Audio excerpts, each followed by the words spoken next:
Don't die by falling over, Leo, a boy shouted down the corridor of Valdar Military Academy. Leo Carter kept walking through the academy's hallway. Harassment had become part of his daily routine, but it never stopped bothering him.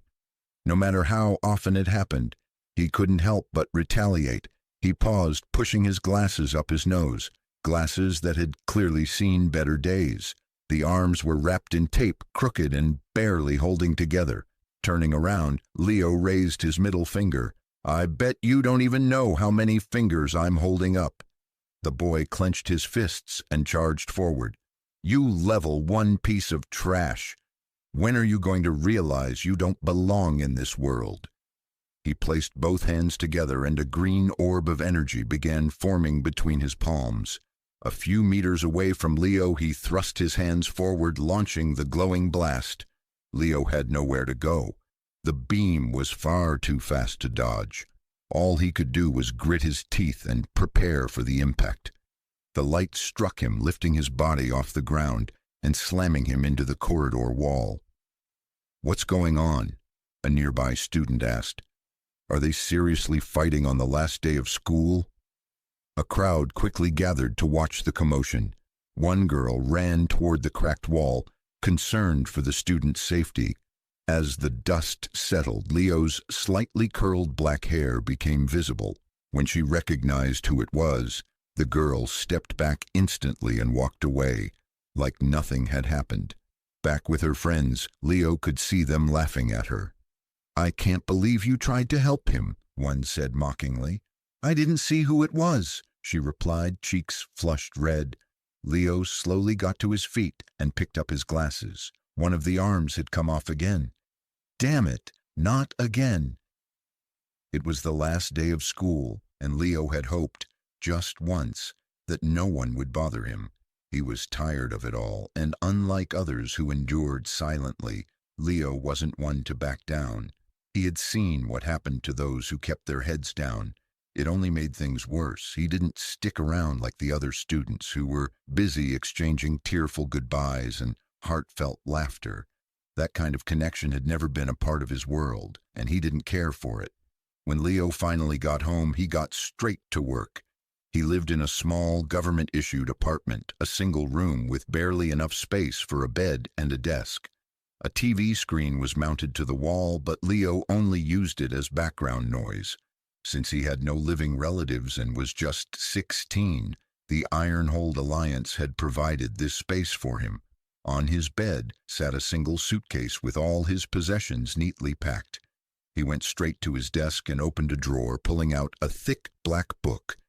It was heavy, about half a kilo, with a strange ring design in the center of the cover, lines branching out like a network of veins. "Let's try again today," Leo muttered as he placed the book on the desk. He reached into his bag and pulled out a small test tube filled with a clear liquid. "Test 112, hydrochloric acid. Let's see how you like this."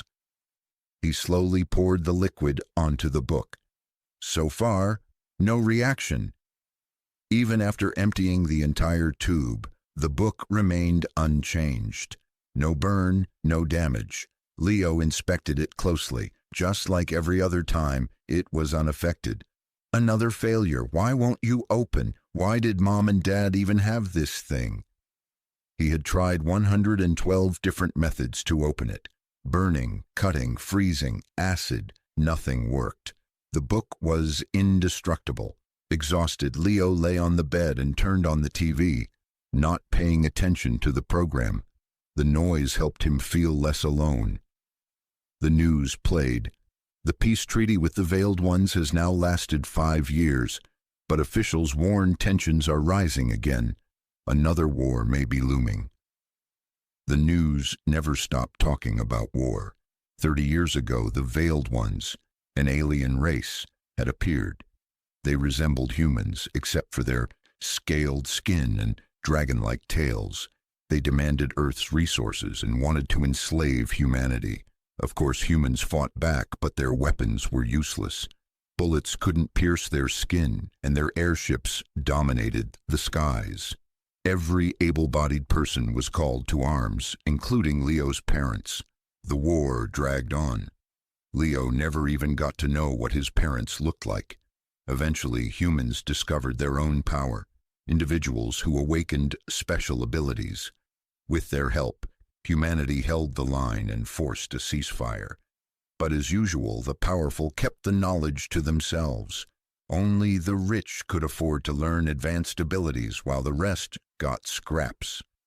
Leo got nothing. When his parents died, a government agent handed him a book, the very one he now kept hidden. "This is the only thing they left behind," the agent had said.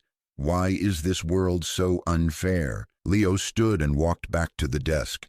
He picked up his broken glasses and tried fixing the lens that had slipped out. "Come on, just get in." He pushed hard, too hard. The lens shattered and a shard sliced his thumb. "Why does the world hate me?" Leo cleaned up the broken glass, but one tiny shard had landed on the book. As he brushed it away, a drop of blood from his thumb hit the center of the cover. The ring design began to glow. "What the hell?" The book lifted off the desk, shaking violently, emitting a radiant light. Pages flipped on their own, faster and faster. Leo's eyes locked on it, as if entranced. The writing inside was unlike any language he knew, yet he could understand it. When the last page turned, the book began to crumble into dust. Leo felt weak, his vision blurred. He was slipping into unconsciousness. Just before everything went black, a voice echoed in his mind. He couldn't hear the end. Leo Carter passed out. Slowly, Leo Carter's eyelids began to open, and his vision gradually returned. His head felt heavy, and a dull ache spread through his body. As he pushed himself off the ground, he instinctively touched his forehead to check for any injuries. "Why does my head hurt so much?" Once he was sure his skull wasn't cracked open, he reached for his glasses lying on the floor. One lens was missing, but out of habit, Leo still placed them on his face. Suddenly, he felt disoriented. His vision blurred the moment the glasses touched his eyes. He took them off again and realized something shocking. His sight only became blurry with the glasses. Confused, Leo rushed over to his desk, grabbed a pencil, and drew the letter A on the wall. Then he slowly backed away until his back touched the opposite wall. How is this possible? Leo thought. Somehow, after a lifetime of poor eyesight, he could now see perfectly. As he stood there, stunned, fragmented memories rushed back of what happened right before he passed out. One thing came to mind: the book. Panicked, Leo looked around the room. The book! Where the hell is the book? He tore through his tiny room, but it was nowhere to be found. It didn't make sense. There was no place it could have gone. The more he searched, the more frantic he became. Maybe it's like my socks. They disappear all the time? No, don't be stupid. This is a book, not a sock. He strained to remember. In a sudden flash, he recalled the book rising into the air. Then, right before he lost consciousness, he heard something. Words. A voice? What was it? It sounded like some kind of system message. Then, right as Leo muttered those words, a glowing screen appeared in front of his eyes. Whoa, this looks like those old-school games people used to play, Leo whispered. At the top of the status window, more tabs were displayed. Without even touching anything, the system switched screens just by him thinking about it. 0 skill points available. Everything under the Skills tab was locked and grayed out, so he moved on to the next, Shop. Can I even do anything right now? The final tab was Quests, and thankfully it wasn't locked. Leo explored every part of the system, fascinated. Simply thinking close made the system screen vanish. When he thought Open, it reappeared. There was only one explanation. The book his parents left him was an ability book. These rare books could be bought for a fortune from the Ironhold Alliance or acquired through the black market. But this was unlike anything Leo had ever heard of. Ability books didn't disappear. They didn't install a system into your brain. They were meant to be studied and learned over time, not absorbed instantly. A smile crept across his face. For the first time in his life, he had something special. He had always been a level 1 user, stuck at the bottom because he couldn't afford any ability books. Now he finally had something. All right, time to test this out. He stretched out his hand. Fire, fire, come on. Nothing. Okay, water, water, out. Still nothing. He went through every ability he could remember seeing, but not a single one responded. No elements, no energy, no transformation. What the hell is this useless thing? Is it just a system ability? Leo paused, thinking deeply. If this really was like a game, maybe completing quests would grant him experience and eventually unlock new powers. He had been treating it like a regular ability book, but clearly this was far from ordinary. Most ability books granted one specific power, and the first ability you chose determined what your body could adapt to in the future.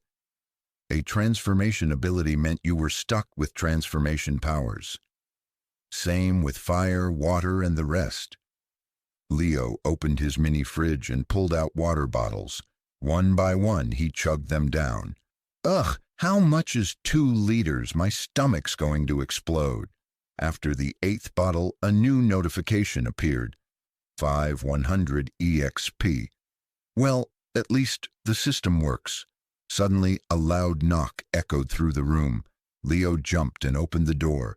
Standing there was a massive, bald-headed man in a black Ironhold Alliance uniform, his chest covered with medals. A name was etched above the badges. Sergeant Griff. Boy, it's time to vacate your room immediately. The transport vehicle has been ready outside for 5 minutes. Leo's eyes widened. He had forgotten what day it was. It's time to report to the Valdar Military Academy, Griff said. Due to the war between humans and the Dalki, every person, upon reaching the age of 16, was required to attend Valdar Military Academy for 2 years. Even though the Ironhold Alliance and the Dalki were currently in a tense peace, everyone knew it wouldn't last. Each day, new reports emerged. Skirmishes here, provocations there. War hung in the air, ready to ignite again at any moment. Leo Carter hurried to the bathroom before leaving with Sergeant Griff. His bladder was close to bursting after downing so much water for the quest. As soon as Leo stepped outside, a strange new screen appeared before him. Immediately his body felt heavy, sluggish, as if he'd just completed a 5K run. His limbs dragged and even breathing felt harder. Opening his status confirmed his suspicion. What kind of drawback is this? Leo muttered under his breath. Then another message appeared. Unlike the water-drinking quest, this one was a relief. He could easily fulfill it by just sleeping during the day. If the system worked like a game, completing quests would earn experience points. 100 EXP meant leveling up, and with that, better stats, maybe even new abilities. The more quests, the better.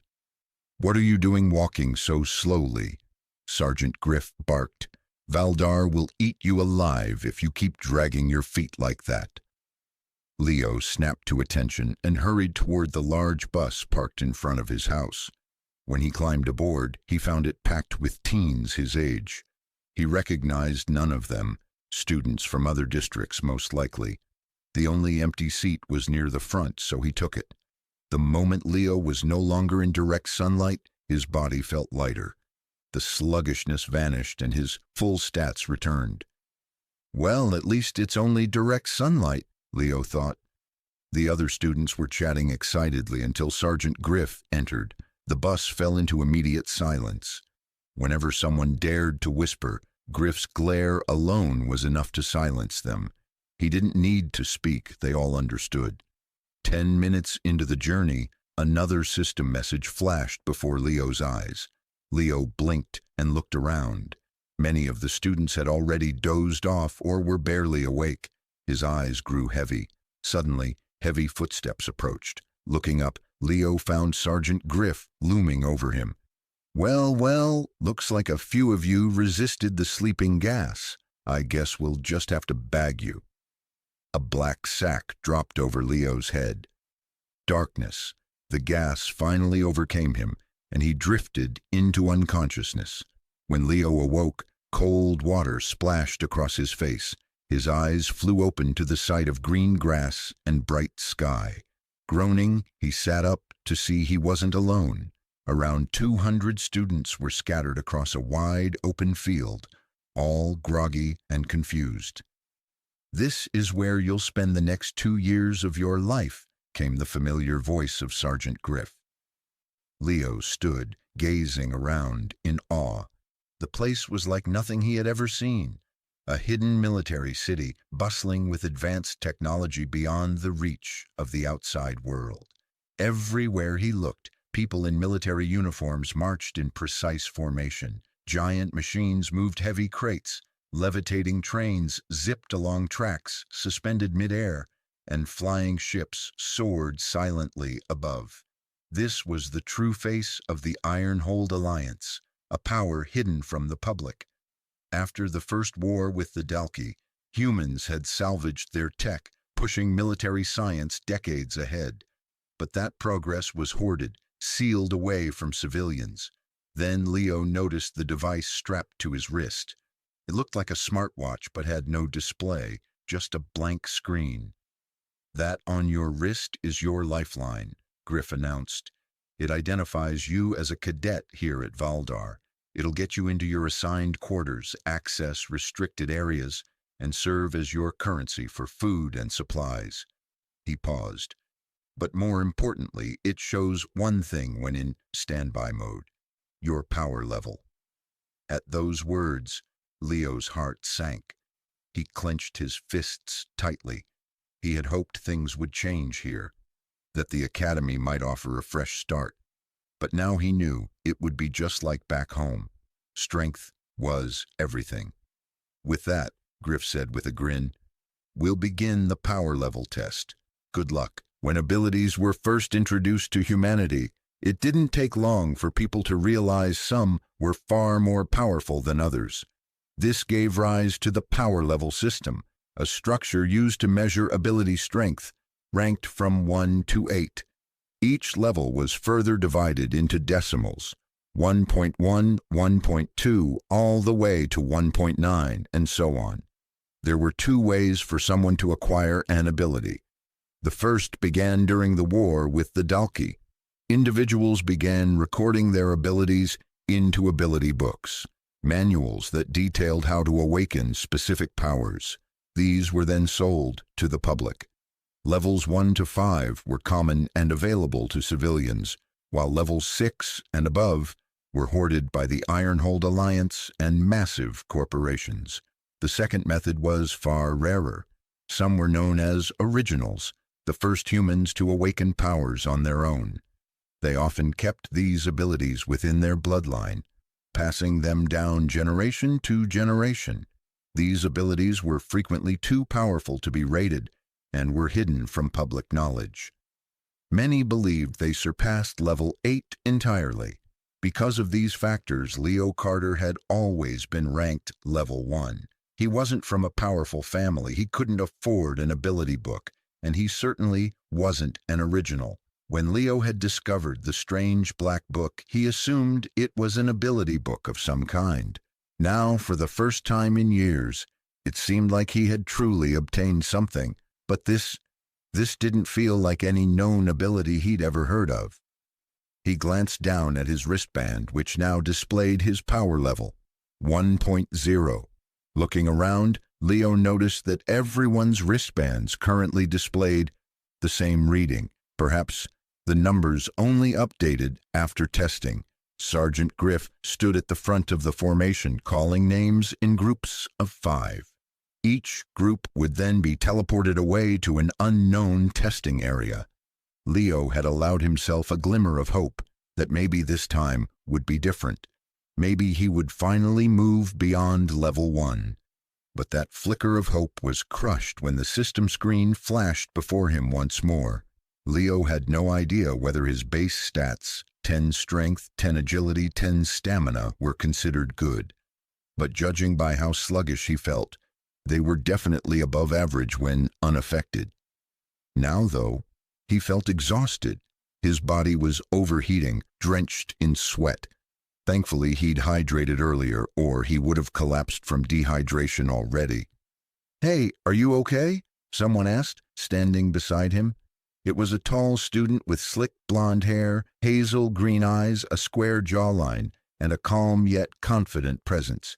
He looked every bit the ideal soldier, 6 feet 2 inches, and athletic. Leo, standing at 5 feet 11 inches, immediately recognized the type.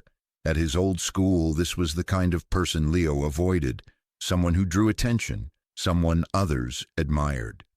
Leo hated attention. "If you want, I can call someone for help," the boy offered. "I'm fine," Leo replied, doing his best to stand tall. "Just nervous about the testing." The boy glanced him up and down. Leo was slender, lacking visible muscle, and clearly struggling under the weight of his own body.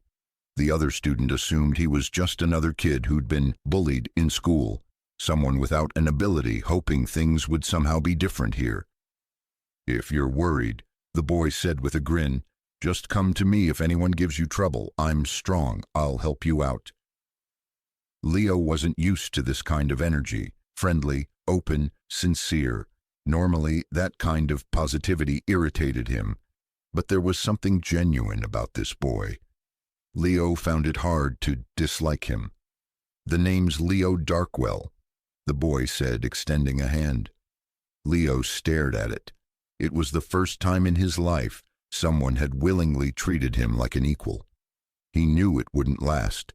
People always changed when they found out about his ability level. But just for a moment, he wanted to pretend. "I'm Leo," he said as he shook Darkwell's hand. The system alerts blinked instantly. Leo's eyes narrowed.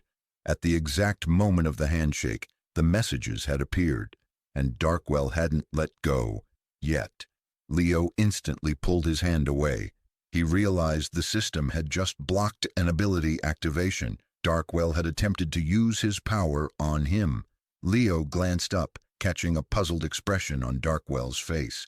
The blond boy stared at his hand as if something unusual had occurred. "You," Darkwell said, "what's your ability?" "I dot." Leo hesitated. Should he lie? But something inside him wanted to know how Darkwell would react. Would he turn on him like everyone else? "I don't have one," Leo finally said. And just like that, the look of confusion faded from Darkwell's face, replaced by calm understanding. It seemed the answer made sense to him.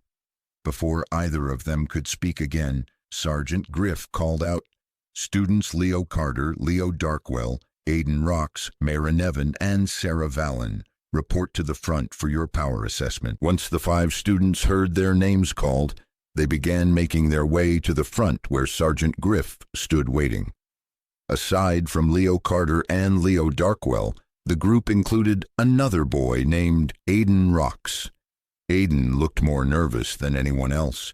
His eyes darted left and right, and he fidgeted non-stop. He had a small, wiry frame, and his short stature matched it. Then there were the 2 girls, Mara Nevin and Sarah Vallon. Mara had short brown hair and a tall, lean build. On her back, she carried a longbow. This caught Leo's eye. Weapons were uncommon these days. Only members of a certain radical group called Verdant were known to rely on weapons over abilities. They rejected the ability system entirely, believing humanity had become too dependent on powers. Leo had only heard of them in passing, never seen one in person. Finally, there was Sarah. She was the kind of girl that made every head turn. Her figure was graceful, elegant, balanced. Her golden hair flowed behind her, but her expression never changed. Cold, focused. She didn't seem the least bit interested in the crowd around her. As Leo walked through the group of students, he realized he didn't recognize anyone here. And judging by their confused glances, They didn't know each other either. It had to be intentional. With all power levels locked at 1.0, there was no way to tell who might be an ally or a threat. The group gathered behind the previous batch of students who were in the process of being transported. Darkwell, ever the social type, began greeting the others with handshakes. He was polite and confident, and most of the group accepted his introduction, except Sarah. When Darkwell offered his hand, Sarah stared at it for a second, then slowly turned her head away. "Come on, you don't have to be like that," Darkwell said with a grin, placing his hand lightly on her shoulder. "Big mistake." Sarah's reaction was instant. She grabbed his wrist and twisted it. Ice began to crawl up Darkwell's hand, slowly encasing it in frost. Gasps echoed from the nearby students. "Whoa, did you see that? She has ice abilities? That's insanely rare. I'd let her freeze me any day." Before things could escalate further, Griff stepped in. "Enough, you two. If you've got energy to waste, save it for the test." Sarah released Darkwell's wrist without a word. The ice began to thaw, slowly dripping from his fingers as he flexed them in pain. He stepped back beside Leo, grumbling. "Can you believe that?" Darkwell muttered. "She nearly froze my hand off." "You can't go around touching people without asking," Leo replied. Yeah, she's lucky I didn't flatten her just because she's pretty." Students nearby overheard the remark, and several already decided they didn't like Darkwell. They didn't care if he was strong. If they could make him look weak in front of Sarah, maybe she'd notice them instead.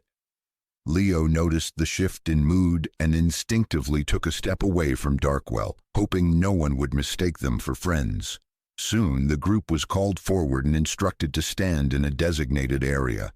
It wasn't a true box, just 5 white lines drawn in a square formation on the ground, barely large enough to contain them all. A hooded figure stood just outside the marked area. "Send them off," Griff commanded. The hooded man knelt and pressed both palms to the ground. The box suddenly lit up, glowing a bright purple. Transportation magic, huh?" Darkwell muttered. "That's a rare one." In an instant, the entire group vanished. They reappeared in a desolate, open plain, an empty wasteland. No structures, no trees, not even a blade of grass. Waiting for them was a tall woman in a black iron-holed military uniform, holding a sleek digital tablet. Another hooded man stood silently beside her. No one else was in sight. The woman glanced at her tablet, typing something quickly before looking up. "Welcome. My name is Commander Jane. I'll be supervising your assessment today. Once your test is complete, your official rating will be updated and reflected on your wristbands." She scanned the screen again, then raised an eyebrow. "Let's see. We have a few prior level 1s here."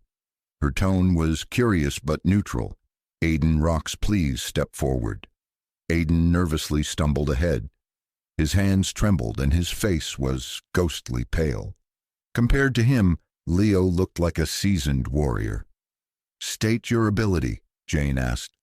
I don't have one," Aiden whispered. The group immediately understood why he had looked so afraid. Having no ability wasn't unusual, not since the war. Orphans like Leo and Aiden had no money for ability books, no families to inherit powers from. Jane's face softened slightly. "There's no shame in that. Here, take this."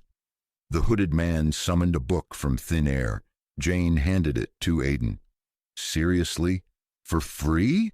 Aiden said, eyes wide. "Thank you. You may study the ability at your own pace. Once you've mastered it, return to be retested. For now, I must assign you a level 1. Aiden didn't care. The look on his face said everything. This book might change his life. Jane turned back to the tablet. "There's another level 1 on the list. Leo Carter. Please step forward." Leo exhaled slowly and stepped forward, his boots crunching softly on the barren dirt. "Leo, state your ability," Jane said. Leo hesitated. He glanced at his wristwatch, still displaying 1.0. His stats had been halved by the sunlight, and even now he felt drained. The system messages from earlier echoed in his mind.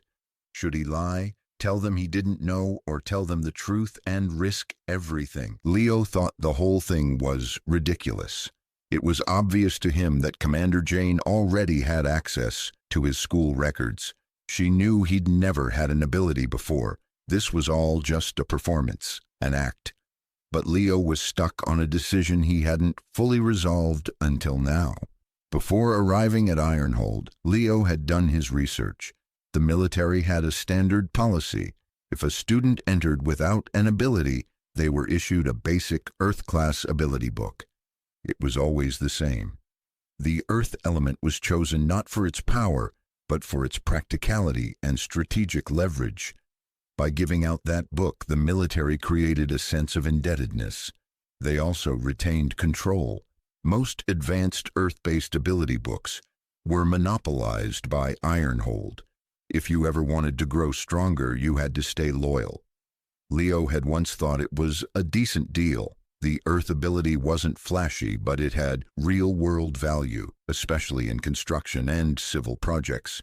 If he didn't end up staying with the military, at least it gave him options. But now that he had his own ability, an ability the system itself called special, taking their book would be a problem. He couldn't learn a second ability. Worse, accepting it would create expectations. If he didn't show Earth powers later, there would be questions. He took a deep breath. "I don't have an ability," Leo said flatly. Just like with Aiden, the hooded figure beside Jane conjured a book into existence. Jane handed it to him without a second thought. Leo accepted it at first. Then, like clockwork, a notification from the system appeared in front of his eyes. "Unable to learn this ability. Would you like to convert this item into 10 EXP? The first message, Leo expected. But the second, convert to EXP. The system had never offered that before. He hesitated. It would be a waste to hand it back. He could get stronger right now. But Leo wasn't stupid. If he kept the book and never used Earth powers, the instructors would notice. They tracked these things. Questions would come. He shook his head. "I'm sorry, I don't want it." The reaction from Jane and the other students was immediate. Silence. Jane blinked, actually stunned. In her 5 years of administering tests, no one had ever refused the book, not a single soul. "Please give me a moment," she said. She stepped away and tapped her earpiece, turning her back to the group. "Yes, sir, that's correct." He declined the Earth book. "What are your orders?" A cold, smooth voice answered, "Let him take the test." The man hung up, but not before pulling up Leo's file. Everything seemed to check out. No ability, no military background, no ties to Verdant or other fringe groups. Just an ordinary orphan on paper. "Let's see how long you survive, Leo Carter," the man said to himself. Back on the field, Jane returned. "Apologies for the delay," she said. "Since you've refused the ability book, you'll still need to complete the test." Leo clenched his teeth.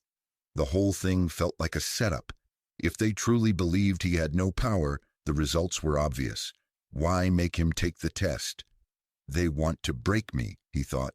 "They want me to fail publicly, to feel small, to crawl back and beg for that book later. Follow me." Jane led him farther out into the wasteland, where the sand was scorched black and deep craters littered the ground. Burn marks, torn earth. This was where the other students had tested. "Your objective is simple," Jane said. "Destroy all 3 targets as fast as possible. The test begins now." With a sudden bzzzt, 3 round metal targets shot up across the field, each with a glowing red dot in the center. Leo squinted. The sun beat down on him mercilessly. His eyes strained. "Why is everything blurry?" he thought, panicking for a moment. Then he realized, it's the sunlight. It's weakening me. The same debuff the system had warned him about earlier was in full effect now. His stats were halved. He had no choice but to sprint toward each target, one by one, striking them with his fists. His movements were sluggish and his time was abysmal. Next came the strength test. A giant drum-shaped machine with sensors waited for him. Leo stepped up and slammed his fist into it with all the force he could manage. The machine buzzed and slowly displayed a result. 5. Strength 5, Jane said, tapping her screen. The final test was agility, a wide circular machine with dozens of small holes activated. It began firing holographic spikes in unpredictable patterns. Leo dodged as best he could, but his movements were slower than usual. Eventually, a spike grazed him and the test ended. Agility 5, Jane announced again. Leo froze. Strength 5, agility 5. That matched his exact system stats. So these machines, they're calibrated to physical stats, he thought. And if I'd taken the test at night, when my stats doubled, I would have scored 10 across the board. It was like his ability allowed him to evolve over time, slowly increasing his stats. But with sunlight as its counter, it's a power that grows. With limits. Jane looked at her tablet one final time and nodded. As expected, she said. Leo Carter, power level 1.0. Leo's hands clenched. He stepped back to rejoin the others. The label of level 1 was going to haunt him. In a school like Ironhold, the weak were prey. But deep down, Leo knew better. This won't last. I'm going to rise. And when he did, they would all remember the day he was ignored. The test continued, and next up was Mara Nevin. She was the only one present with a weapon strapped to her back. The weapon she wielded was a bow, but it didn't resemble the traditional ones used in the past. This bow had been crafted from parts of a Hadron creature. It was black in color and shimmered like it was forged from gems. Even the string was made of a unique material. The reason it looked so distinct was because it was what people referred to as a Hadron weapon, a bow made from the body parts of a Hadron. When humanity was attacked by the Veiled Ones, our technology evolved rapidly by replicating theirs.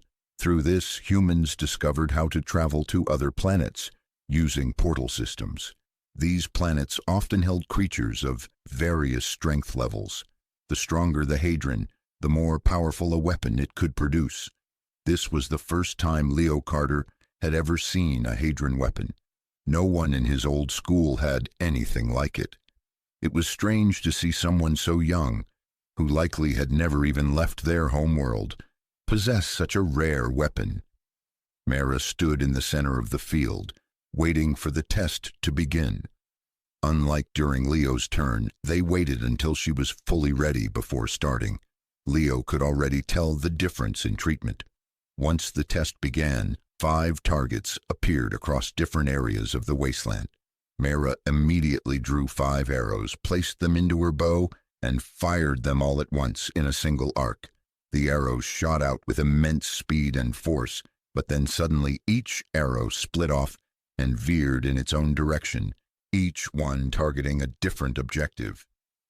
"What a clever combo," Leo Darkwell said.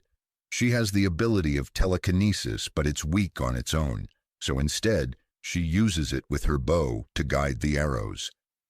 In a flash, all 5 targets were hit simultaneously, completing the first test. For the first time, Leo saw just how effective Hadron weapons could be. Even a weak ability could be made powerful with the right gear. Leo still wasn't sure what his own ability was, but if it even just boosted his stats as he leveled up, he thought a Hadron sword, or something similar, would be incredibly useful. On the strength test, Mara didn't do so well. She tried to accelerate her punch with her powers, but in the end, her score was only an 8. For the final test, Leo saw her struggle again. When the spikes began moving toward her, she instinctively tried to use her ability on them, but since the spikes were holograms and not real, her power had no effect. In the end, she had to rely purely on her physical reflexes to dodge them, and ultimately ended up getting the same score as Leo. "It looks like you have the ability level of a level 2 user," said Jane, and the number 2 immediately appeared on Mara's wrist. Leo could see that Mara wasn't happy. She stormed back toward the group. He thought the test wasn't exactly fair. Her ability might technically be level 2, but with her bow, she could probably take down level 3 or even level 4 users. Leo was starting to realize that Valdar Military Academy only measured raw ability levels, not real combat effectiveness. The next to take the test was Sarah Valen. She walked forward confidently without even glancing at the others. Standing in the middle of the field, she waited for the test to begin. Then 5 random targets appeared across the wasteland. Instantly, she formed an ice spear in her hand and hurled it straight at the target, hitting it dead center. She repeated this rapidly, eliminating all 5 targets almost as quickly as Mara had. Sarah was even more impressive on the strength test. She gathered ice energy in both hands, and after a minute of focusing, unleashed a massive ice column that slammed into the drum's center. The sound echoed powerfully, and the score kept rising, eventually reaching 50. "No wonder she's so confident," Leo Darkwell remarked. Leo Carter thought to himself that it was probably a good thing those two hadn't fought earlier. Darkwell might have ended up dead. When the final test began, the instructor told Sarah she wasn't allowed to use her ability and had to rely on dodging alone. She gave no response and began the test immediately. She moved gracefully, dodging every spike until the speed became too much and she was eventually hit. "Impressive," Jane said. "Best result so far, power level 5. Sarah calmly walked back to her group, looking as if she'd known the outcome all along, or maybe she just didn't care. Finally, it was Leo Darkwell's turn. "Time to show you what I've got. Wish me luck," he said. Leo Carter wasn't sure who Darkwell was talking to, but then realized it was him after Darkwell winked and walked off toward the center of the field. Could that idiot actually be strong? Leo wondered. Usually, people who were strong were either arrogant or secretive. But Darkwell was neither. He was just flashy. When the test finally began, everyone was stunned. On every single part of the exam, Leo Darkwell performed exactly like Sarah. He used the same power, the ice ability, and executed every test with equal precision and power. "See? I told you I was strong," Darkwell grinned, flashing the number 5 on his wrist to his new best friend, Leo. Leo could only wonder, just what kind of ability does Darkwell really have? After seeing Leo Darkwell perform so well on the test, Leo Carter couldn't help but wonder what Darkwell's ability truly was. When Darkwell had tried to shake his hand earlier, Leo remembered the system message saying Darkwell had attempted to use an ability on him, yet for some reason it didn't work. If Darkwell's power was truly ice, then his hand should have frozen on contact, unless, of course, Leo had some hidden ability that could block others, which seemed unlikely. Even Darkwell's own reaction at the time had been strange. He had asked what Leo's ability was, almost as if he'd known his power had failed. Then something clicked. Why was Darkwell so insistent on shaking everyone's hand the first time they met? Leo remembered Sarah Valen had refused to shake Darkwell's hand, and in response he had still found an excuse to touch her shoulder. At the time it seemed like odd behavior, but now it all made sense. Touching was the condition. The last person Leo remembered touching before the test was Sarah, and both she and Darkwell had used ice. That couldn't be a coincidence. The only conclusion was that Leo Darkwell's ability was the power to copy other people's abilities. It hadn't worked on Leo because his own ability wasn't a traditional one. Unable to hold back his curiosity, Leo decided to ask, "Hey, Darkwell, is your ability—" Leo whispered, "Can you copy other people's powers?" Darkwell smiled and looked back at him. "I'm surprised you figured it out that quickly." "What gave me away?" "When you shook my hand," Leo replied. "You were surprised when nothing happened. Darkwell thought Leo was impressive to have figured that out, from something as subtle as a handshake. Most people would have just assumed he'd learned the ice ability from an ability archive. But copying powers wasn't something available in any ability archive, which could only mean one thing. "You're an original, aren't you?" Leo asked. Darkwell didn't answer. He simply gave a confident wink, which said more than words ever could. Leo had been right. Darkwell was an original, someone born into a private family line that had chosen to keep their unique powers secret, never sharing them with the rest of the Ironhold Alliance. Originals were rare, and most of them were known to be capable of reaching power levels far beyond the norm, sometimes even level 8 and above. After the tests had concluded, the hooded man teleported all of the students to the front entrance of the Valdar Military Academy, where they'd be staying. The academy was massive, the tallest building in the entire city, towering over the others like 3 great towers fused together. 10 instructors stood outside, each overseeing a group of students who had finished testing. As new groups arrived, students were told to wait near the instructors until everyone had completed their tests. Every few minutes, another group of 5 students would appear in front of a different instructor. Eventually, Leo's group grew to 20. "All right, everyone, follow me for your campus orientation," said the instructor in front. A middle-aged man with curly blonde hair and glasses. His name was Instructor Dell. As Dell led them through the academy grounds, he wore a cheerful smile, seemingly unfazed by anything. "You should all start getting to know each other as much as you can," Dell said. "The people here will be your classmates and your comrades." Naturally, students began chatting more as they walked, but Leo noticed something else. The mid-levels were trying hard to befriend the high levels, while completely ignoring the low levels. Leo and Aiden Rox were the only 2 level 1s in the group, and without realizing it, they had already been pushed to the back of the line. Aiden was trudging along with his head down, clearly bothered by it more than Leo was. But Leo had expected this. Just then, a familiar voice called out behind them. "There you are," Darkwell said. "Man, everyone was crowding around me, and next thing I know, you're gone. Come on, let's explore this place together, friend." Leo smiled. He still found Darkwell strange, but it wasn't a bad thing. Darkwell then noticed Aiden walking alone nearby. "You too. Don't just mope back there. Get over here." Aiden pointed at himself, unsure. "Yeah, you."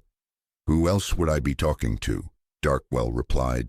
The 3 of them stuck together near the back while Dell continued showing off the academy.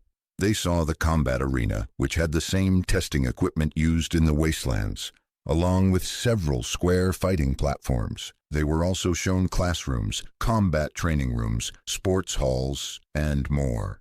Dell explained each area briefly, but Leo barely paid attention until they arrived at the library.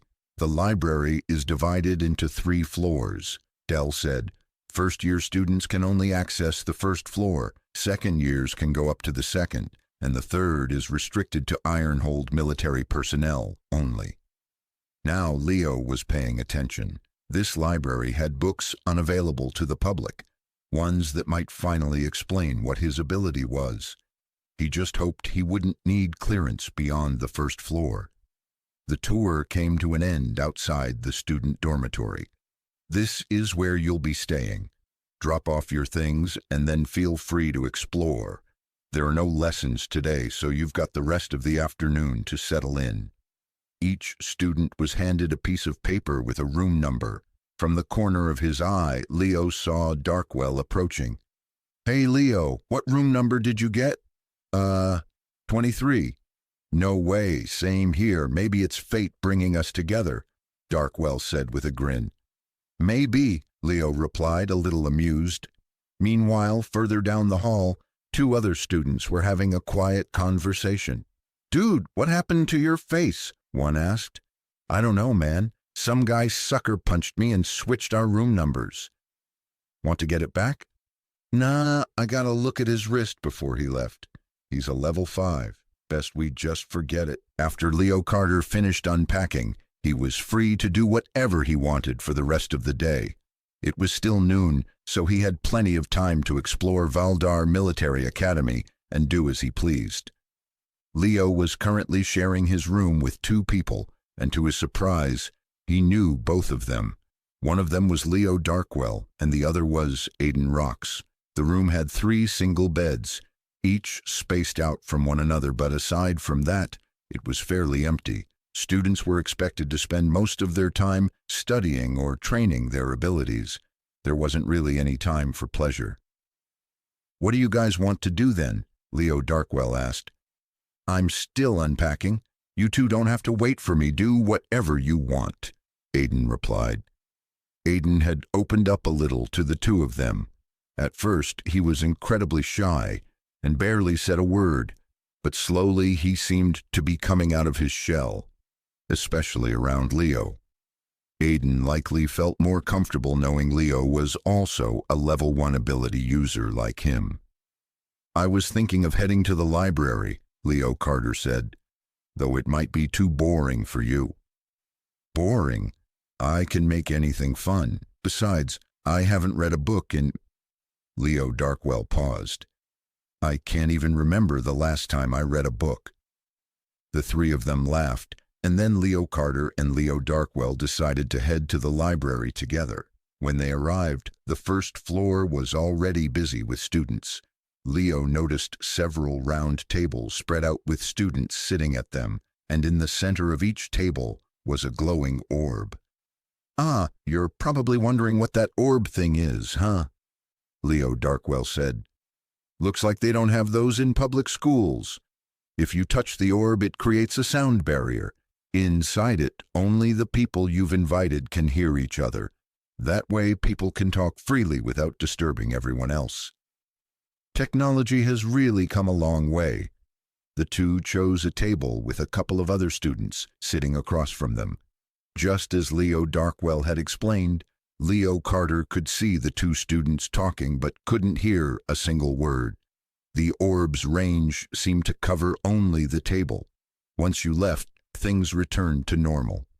Leo Carter began scanning the library, picking out every book he could find on abilities. Most of them described different types of powers in the world. Leo Darkwell wasn't too bothered. He grabbed a random fiction book to read. They both sat at their table while Leo Carter started flipping through pages. After reading several books, he discovered nothing new. He already knew most of the information written in them, but not a single one mentioned a power like his. Leo Darkwell had been paying attention to the books Leo was picking up. "What's with all the books? Looking for something in particular?" Leo thought about it for a moment before answering. Leo Darkwell wasn't the brightest academically, but he seemed to have a solid understanding of abilities. He'd have to, considering the kind of power he had.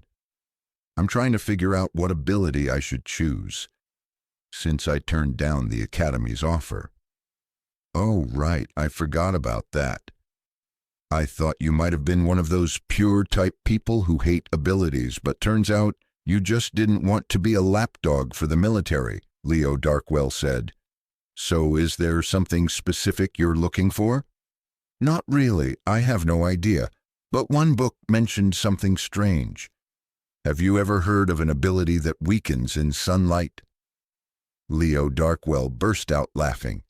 "Are you serious? I've never heard of anything like that. Abilities are something our bodies adapt to.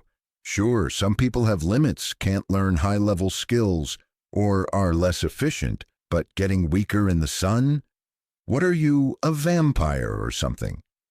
Leo Carter felt a bit embarrassed by his reaction.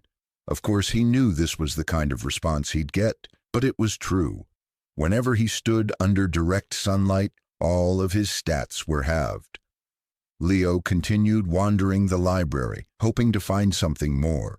He had gone through every ability-related book he could find, but still came up empty. Looking up, he noticed a few second-year students studying on the upper floor.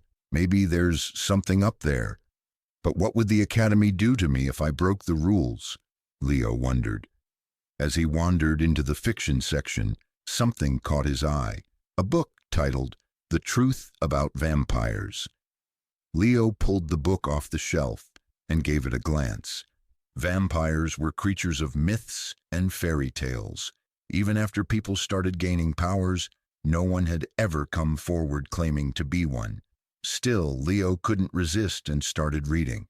It was a long shot, but maybe he'd find something he could relate to. As he skimmed through the book, most of it felt useless.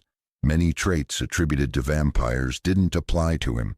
Vampires needed to drink human blood. Some could turn into bats, cast illusions, wield swords with mastery, or use hypnosis, but Leo had none of those abilities. The only thing he could relate to was being weaker in sunlight.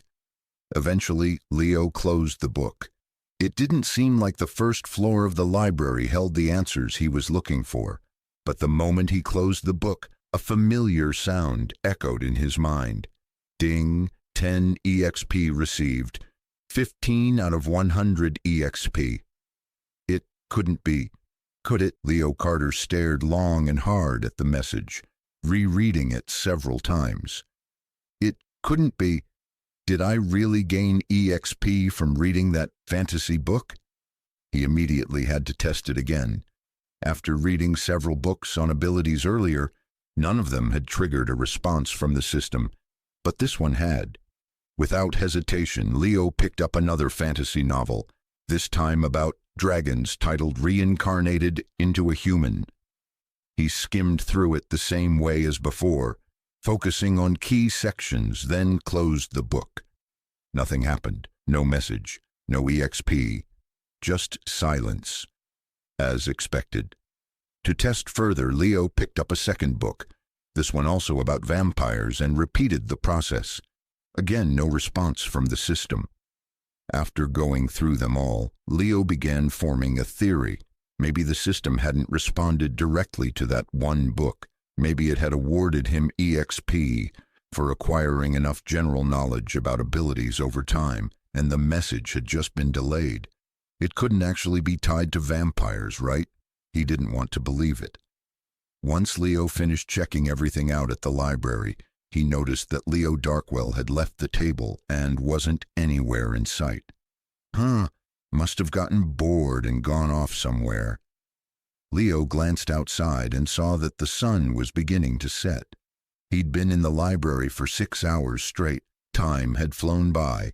Just as he was getting ready to leave, a familiar sound rang in his mind. 5 EXP awarded, 20 out of 100 EXP. Leo had now completed his second daily quest. The journey from Valdar Academy had taken nearly 2 hours, and with all the time spent indoors and in the library, it was easy to fulfill the sunlight avoidance condition. Each time he received one of those notifications, Leo felt a quiet satisfaction seeing the number climb closer to 100. He couldn't help but wonder what would happen once he finally reached the target. A level up, perhaps. It made sense. The system had said he couldn't access the shop until he reached level 10, so that was probably the path forward. Right now, the only thing Leo truly wished for was a faster way to level up. 2 daily quests per day meant slow progress. It would take days just to reach level 2. Still, there wasn't much he could do except carry on with daily life. After leaving the library, Leo decided to head toward the battle arena. There was a theory he wanted to test. As he walked through the academy's hallway, he saw a student being shoved up against a wall by another. The boy's face showed signs of being struck, reddened skin and light bruising. So it's already started, Leo thought grimly. He managed to catch a glance at the boy's wristwatch. His power level was displayed as 1.2. That was surprising. The bully wasn't particularly strong, which was rare. Typically, bullies preyed on those far weaker than them. And that's when Leo realized who the victim was. It was Aiden Rox. He hadn't recognized him at first since Aiden's face had been turned away. Leo hesitated for a moment, debating whether or not to step in. He hated bullies.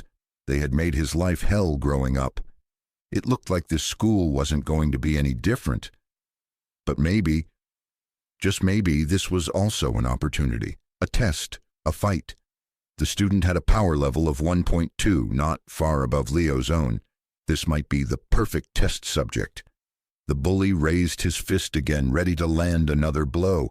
"You think you can just bump into me and say sorry?"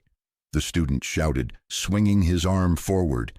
At that moment, Leo timed it perfectly. As he walked by, he accidentally stumbled and bumped into the student, throwing off his balance. The punch missed. "Aiden," Leo said calmly. "What the hell was that?" the student snapped, turning around, and then he saw Leo's power level on his watch. Suddenly he grinned. "What's a level 1 piece of trash like you doing?" Leo smiled back. "I was waiting to see how long it would take for someone like you to show up. Guess I lost the bet. I thought I'd at least get a few days." "And what exactly are you going to do about it?" Aiden watched nervously. He knew Leo had no abilities, not during the placement test at least. Meanwhile, the other student clearly did. Aiden wondered if they could win if they fought together. But in the end, fear kept him frozen.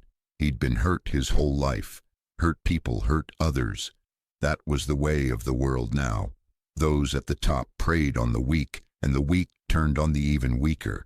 This student had finally found someone weaker than him. And he was ready to release all of his pain onto Leo. Leo noticed the way the student positioned his hands behind his back, a familiar stance for ability activation. And then it happened. A wide grin spread across Leo's face. This was it. This was how he was going to level up faster.